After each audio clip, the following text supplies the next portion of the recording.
Alors bonjour chers élèves, une autre fois avec une nouvelle vidéo où on va travailler sur d'autres figures de style. Alors euh, pour cette vidéo, on va essayer de voir les figures d'opposition. Et quand on dit opposition, c'est la contradiction.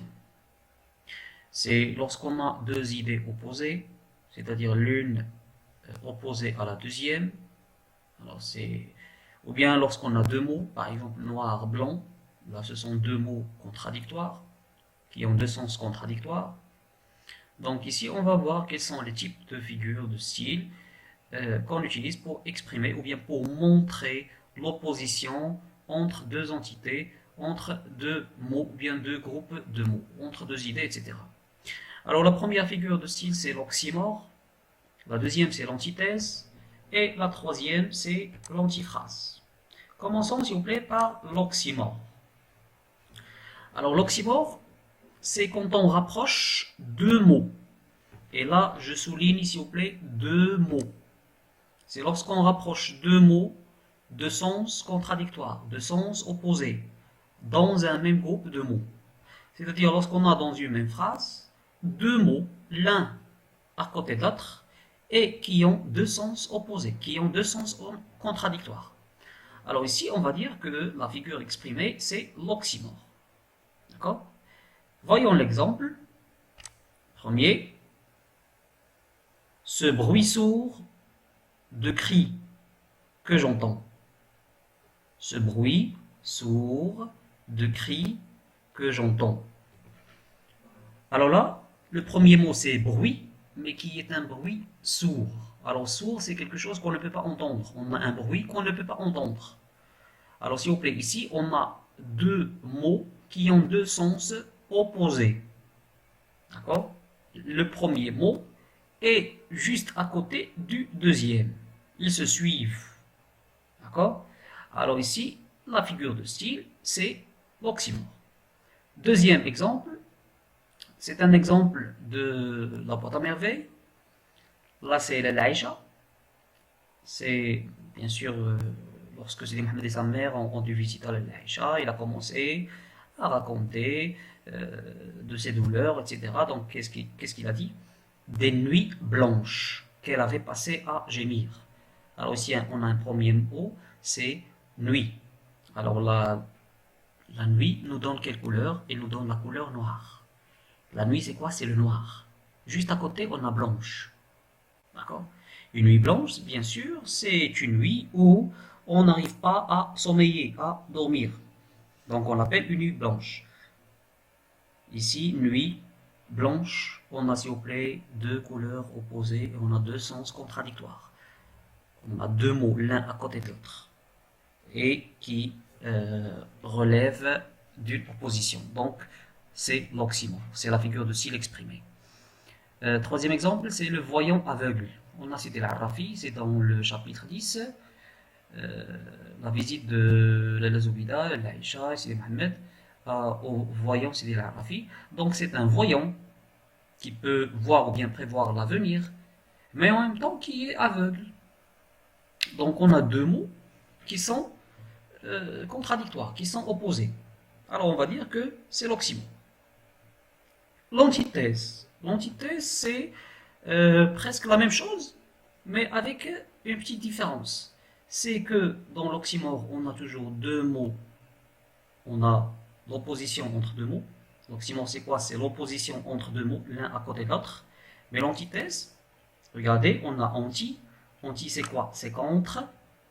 Et on a thèse. Thèse veut dire idée. Alors ici, c'est l'opposition entre deux idées. Lorsqu'on a une idée opposée à celle qui la suit. Deux idées qui sont opposées. Par exemple, Ahmed travaille bien alors que son frère est paresseux. On a deux idées ici. La première idée, c'est Ahmed travaille bien. La deuxième idée, c'est son frère est paresseux. Les deux idées, d'accord, sont totalement opposées. Alors, on rapproche, voyons la définition s'il vous plaît de l'antithèse. On rapproche dans une même phrase, quoi? Deux idées qui sont opposé. Alors faites attention, c'est l'opposition entre deux idées, c'est l'antithèse. Exemple, c'est dans le dernier jour d'un condamné, c'est lui qui est bon et moi qui suis mauvais. Premier sujet, c'est lui, c'est-à-dire le prêtre. Deuxième sujet, c'est moi. Alors lui, il est comment? Il est bon. Ça vient de la bonté. Et moi, je suis comment? Je suis mauvais. D'accord? Donc ici, on a deux idées qui sont opposées. Première phrase, ou bien première partie de la phrase, est opposée à la seconde partie de la phrase. Donc c'est l'opposition entre deux idées, c'est l'antithèse. Deuxième exemple, vêtu des mêmes vêtements. Là, ce sont les forçats. Vêtu des mêmes vêtements pour le soleil de plombe, ou bien le soleil à plombe. Le soleil à plombe de juillet. Donc, pendant le mois de juillet, on a un soleil insupportable, on a une chaleur insupportable. Ici, on a une idée de la chaleur. Et pour les froides pluies de novembre. Alors, si vous comparez le soleil à plombe et les froides pluies, alors on va trouver qu'il y en a une grande opposition entre les deux idées. Donc ici, on va dire que c'est une antithèse. Alors, vêtu des mêmes vêtements pour le soleil à plombe de juillet et pour les froides pluies de novembre. Donc voilà l'opposition entre les deux idées. Troisième exemple, il est aussi haut, que tu es bas. Là, c'est une comparaison dans le dernier jour d'un condamné. Alors là, c'est une comparaison qu'il a faite entre lui et le roi. D'accord? Il s'est comparé au roi, il a essayé de voir quelles sont les différences avec le roi, quels sont les points communs, etc. Alors parmi les points communs, qu'ils se trouvent tous les deux dans un palais, qu'ils ont des gardes, etc., etc. Alors là, il est aussi haut, ici on a haut, ici on a bas. Il renvoie au roi, tu renvoies au condamné. D'accord? Donc deux idées opposées ici, alors c'est l'antithèse. Une voisine poussa un cri de joie, ici on a une idée de joie, d'accord? Ou bien un gémissement de douleur. Cri, gémissement, c'est presque la même chose, alors le même sens. Ici on a la joie, tandis que dans la deuxième phrase on a la douleur, la joie, la douleur. Alors ici on a l'opposition entre deux idées. Passons à l'antiphrase, l'ironie. Alors l'antiphrase, anti, on a déjà expliqué cela. Anti, c'est contre, contraire. On a la phrase. Alors, c'est le fait d'exprimer, c'est-à-dire de dire le contraire de ce que l'on pense. Alors, c'est le fait de dire le contraire de ce qu'on pense sans laisser aucun doute sur sa véritable opinion. C'est tout simplement dire le contraire de ce que je pense. C'est l'antiphrase. D'accord? Et on a un certain nombre d'exemples. Voyons, dans le dernier jour d'un condamné, le narrateur, qu'est-ce qu'il a dit? Ces bourreaux sont des hommes doux, bien très doux, très gentils. Regardez, alors les bourreaux, le bourreau qu'on appelle aussi l'exécuteur ou bien le guillotineur est connu bien sûr par son caractère très très dur. Ici, impossible de trouver un bourreau qui est doux. Donc ici, le narrateur, qu'est-ce qu'il fait? Il dit le contraire de ce qu'il pense. Ils m'ont bien gardé, c'est toujours le dernier jour d'un condamné, ils m'ont bien gardé, et puis ils ont été polis à l'arrivée et au départ. Ne dois-je pas être content? Alors, si on se pose la question, est-ce que le narrateur est dans une situation à être content? Alors certainement, la réponse sera non.